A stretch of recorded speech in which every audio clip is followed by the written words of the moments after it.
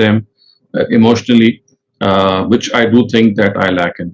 I do try. I'm trying my best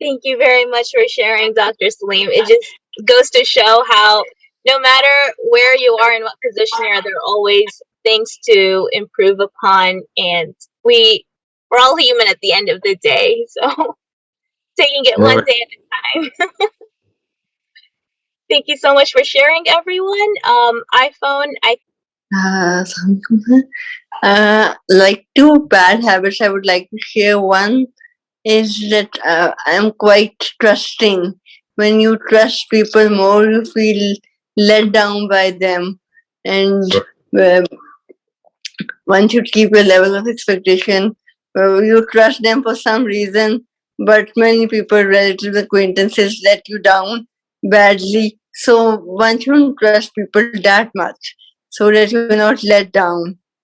And so, secondly, I'm sorry, this is a bad habit. I think it is a habit too good. I mean, it's crossing goodness limit. But it happens like that. Secondly, I'm told by people that I speak fast as they find it difficult to understand me. So I'm working on it, but I haven't got any compliments so far that I have improved it. Right, but inshallah you'll do it one day. Thank you. Oh, may Allah help us all overcome our bad habits, inshallah. And with that, I think we don't have any more raised hands, so we can move over to the Q&A segment. I'll start off with one of the chat questions. So the first question asks, You concluded in your previous session, Dr. Saleem, that the derivatives in Surah Al-Ahzab, verse 32, are only commandments for the wives of the Prophet ﷺ. But many scholars state that this is a commandment that's for all women, and so if any women talk to men in a soft way, they will be punished though even if their intentions are good. And if someone is pleased by a woman's voice, even without lust, it will still be a sin. Are there any other scholars amongst the Sunni fiqhs who stated that the verse that we spoke about, Surah Ahzab, verse 32, only commands the mother of the faithfuls in particular and not the rest of the women? I think the right approach is not to count people having a particular opinion. The right approach is to weigh the arguments and the reasoning which a person is presenting.